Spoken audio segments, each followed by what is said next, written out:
ये सब बातें मेरे सिक्स्थ तक अध्ययन किया उस समय की थी। उसके पश्चात मैं सेवन्थ एट्थ में आई।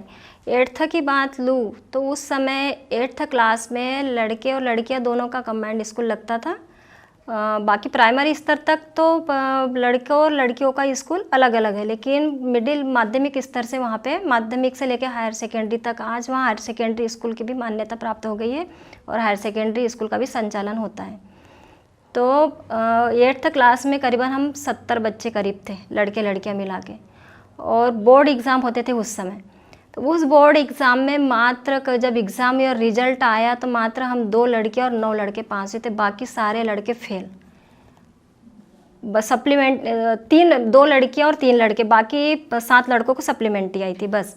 तो उसमें भी टीचरों को काफ़ी गर्व हुआ उस समय भी कि नहीं, ये छात्रा मतलब काफ़ी आगे तक जाएगी। इसे मतलब पापा को भी उन्होंने समझाइश दिए कि इन्हें आपको बहुत आगे तक पढ़ाना है, इसका शिक्षण कार्य कभी रोकना नहीं है।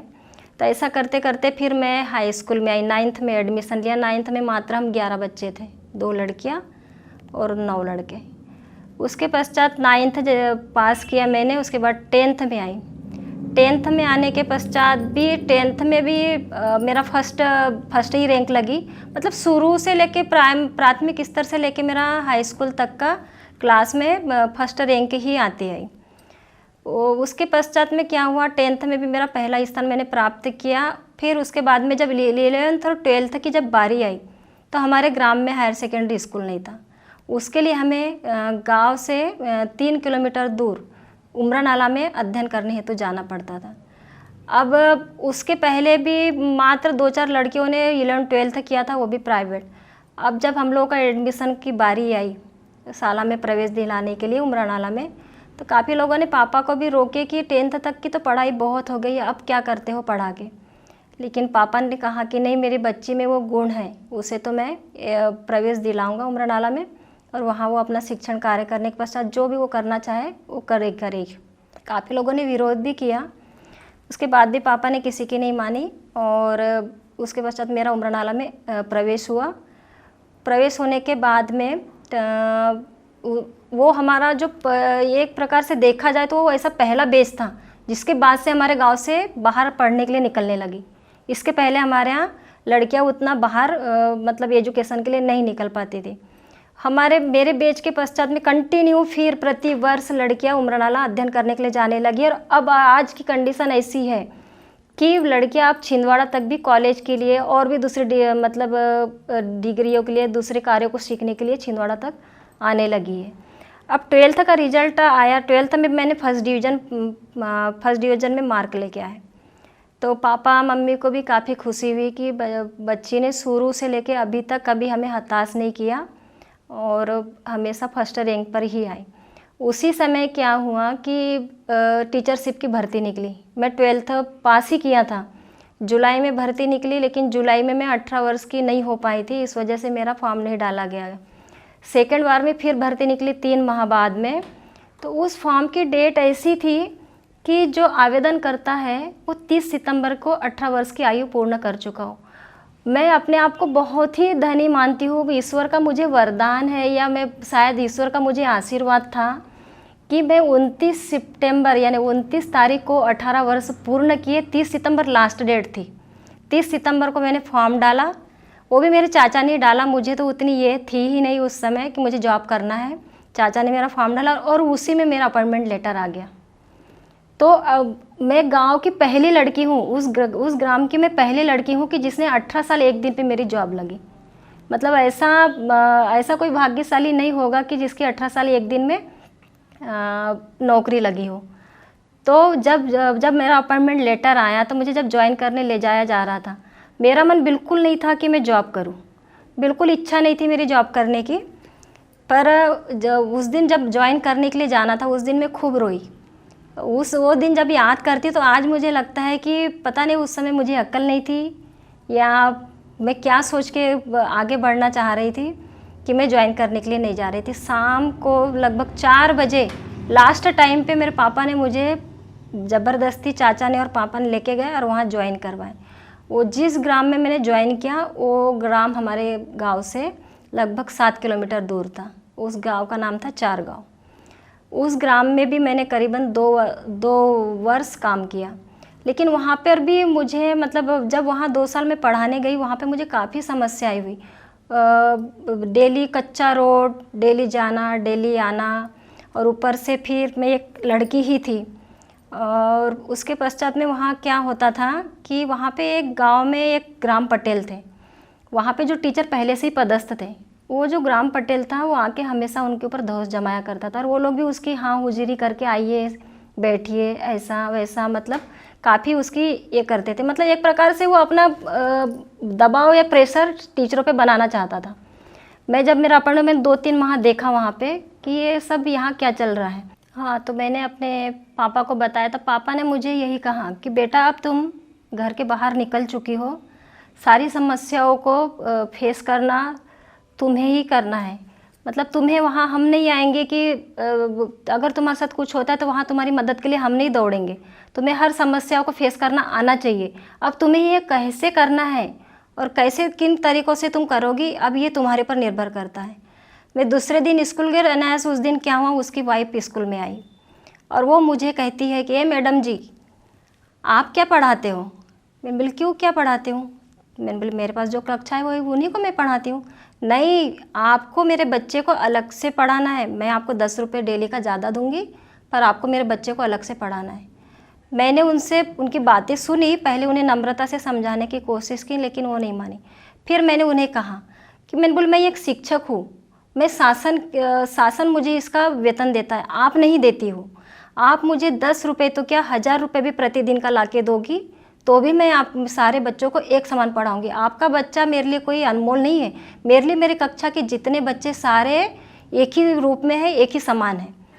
उन्हें मैंने काफ़ी कुछ बातों तक मतलब समझाया। फिर उनके पति आए उसके बाद में, तो वो मुझे कहने लगे मैडम आप इधर आइए। मैंने बोला मैं अपना अभी शिक्षण कार्य कर रही हूँ, जब लंच टाइम होगा तब आप आइए, तभी मैं आपसे बात कर पाऊँगी। तो उन्होंने मेरे एचएम को भी बताया। एचएम ने कहा मैडम ये सब क्या है? मैं बोली सर ये सब क्या है? मैं बोली आप लोग दब के रह सकते हो, लेकिन मैं नहीं, मैं सुनने वालों में से नहीं हूँ, सुनाने वालों में से हूँ। आप लोगों की वजह से ही आज वो अपने स्कूलों पे हावी हो रहे हैं। आज उनके बच्चे में भी ऐसी एक घमंड की भावना भर चुकी है, उस बच्चे की देखा सीखी और भी बच्चे ऐसा करने की कोशिश करेंगे। तो वो सब फिर एक मीटिंग बुलाई गई पेरेंट्स लोगों की और उन्हें समझाया गया कि इस तरह के मतलब स्कूलों में आके धौंस जमाना, अपने बच्चों को अलग से शिक्षा प्रदान करना, ये सब ठीक नहीं है। अगर आप अपने आप में इतने सक्षम हो तो आप खुद एक टीचर अपॉइंटमेंट कर लीजिए ना घर में और अपने बच्चों को पढ़वाने लगाइए, क्योंकि जो स्कूल में टीचर अपॉइंटमेंट हुआ है वो तो सारे बच्चों के लिए समान रूप से ही पढ़ाएगा। तो इस तरीके से उनको समझाया गया। उन्होंने इस बातों को सोचा कि नहीं, वाकई में ये सब गलत था, मुझे ये सब नहीं करना चाहिए था। उसके पश्चात फिर मेरी मतलब वहाँ से पोस्टिंग मतलब हम लोगों को वहाँ से निकाल दिया गया, मतलब फिर से हमारी पोस्टिंग होना तय हुआ। उसके लिए हमारे एग्ज़ाम हुए, एग्ज़ाम के बाद रिटर्न एग्ज़ाम हुआ, ओरल एग्ज़ाम हुआ। लेकिन मेरे गांव के लोगों ने वहाँ अप्लीकेशन लगाया कि हमारे गांव की बेटी है, इसी गांव में इनकी पदस्थापना की जाए, हमारी शाला में वैसे भी शिक्षकों की कमी है।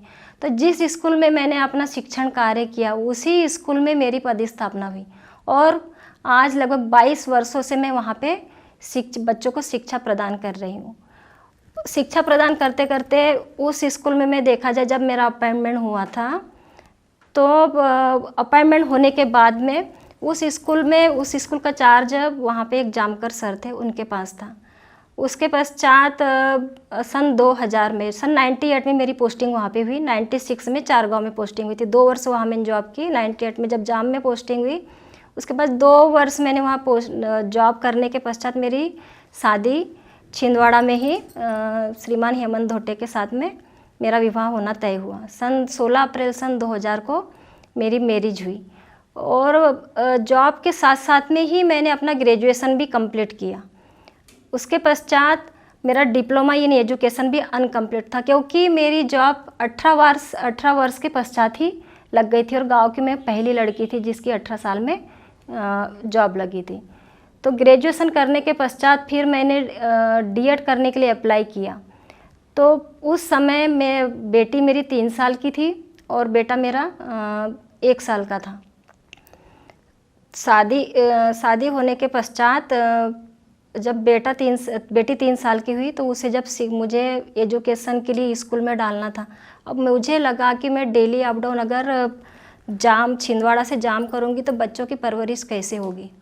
तो इसलिए मैंने यहाँ पे डाइट में एप्लीकेशन लगाई कि मुझे डिप्लोमा इन एजुकेशन की डिग्री लेना है। तो उस समय शासन की तरफ से ही नीति आई हुई थी कि जो टीचर अनट्रेंड है उनको शासन की तरफ से डीएड करवाया जाएगा। मैंने एप्लीकेशन लगाई, उसमें मेरा सिलेक्शन हुआ और 2 साल के लिए फिर मैं यहाँ डाइट में आ गई।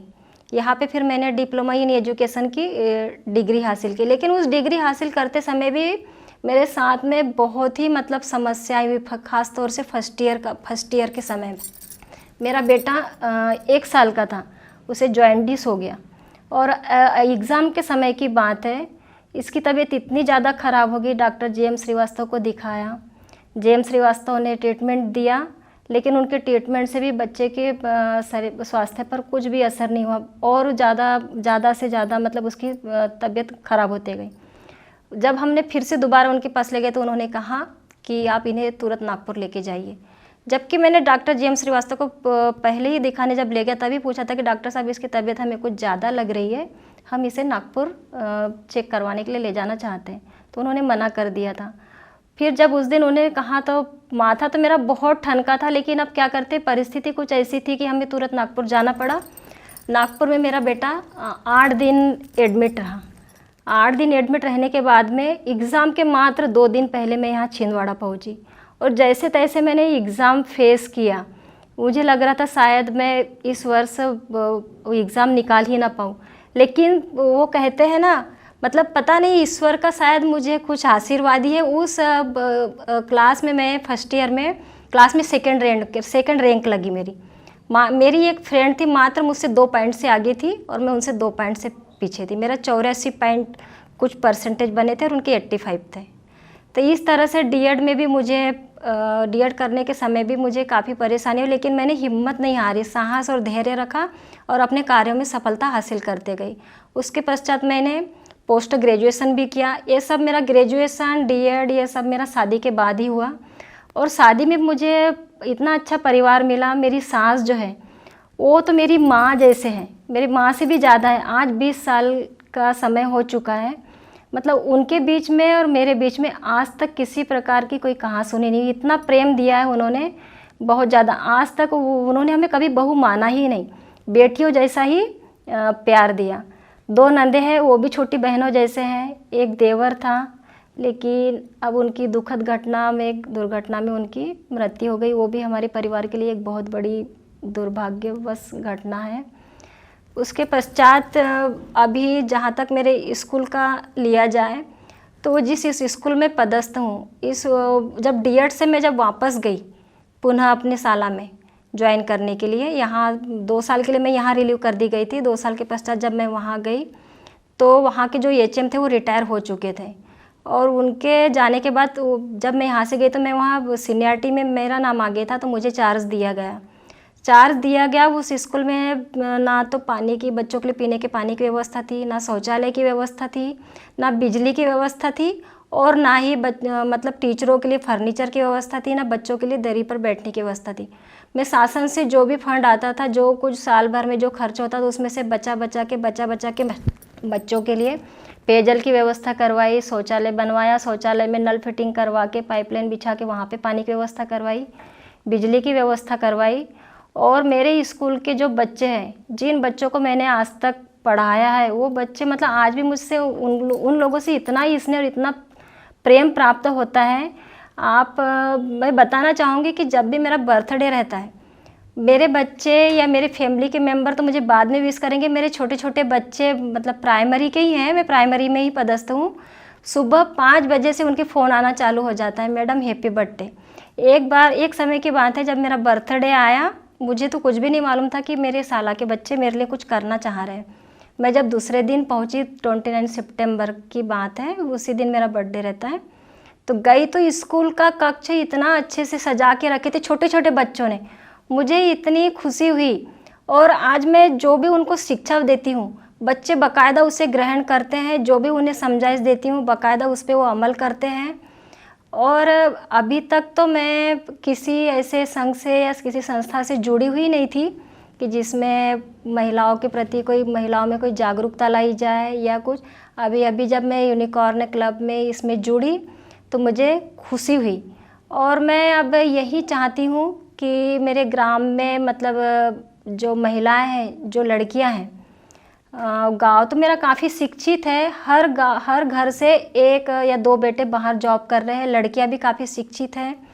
पर मेरे गांव के अलावा मैं अन्य गांवों में भी यह चाहूँगी कि मतलब जैसे लड़कियां, अब जैसे हमारे गांव से छिंदवाड़ा करीबन 25-30 किलोमीटर दूर पड़ जाता है, किसी भी चीज़ के लिए उन्हें छिंदवाड़ा आना पड़ता है।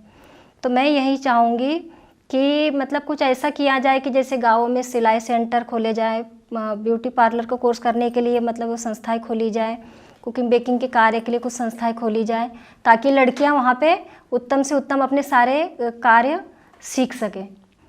तो मैं ये यूनिकॉर्न क्लब से जुड़ने का मेरा मूल उद्देश्य यही है कि मैं अपने गांव की महिलाओं को और जो युवा लड़कियां हैं उनको जागरूक करूं, उन्हें मतलब इस लिए जागरूक करूं कि वो अपनी शिक्षा सिर्फ 12th तक ही ना रोके, उसे आगे तक भी उसे सुचारू रूप से निर्विघ्न रूप से संचालित करते रहें। और अपने जैसे मैं इस गांव से पढ़ लिख के अपने पैरों पे खड़ी हुई, वैसे ही मुझे अपने गांव की लड़कियों से आशा है कि सारी लड़कियां अपने पढ़ लिख कर अपने पैरों पे खड़ी होकर अपने मम्मी पापा का नाम रोशन करें, अपने मम्मी पापा द्वारा दिया गया जो भी प्यार और स्नेह है उसे उन्हें सूद समेत लौटाएं।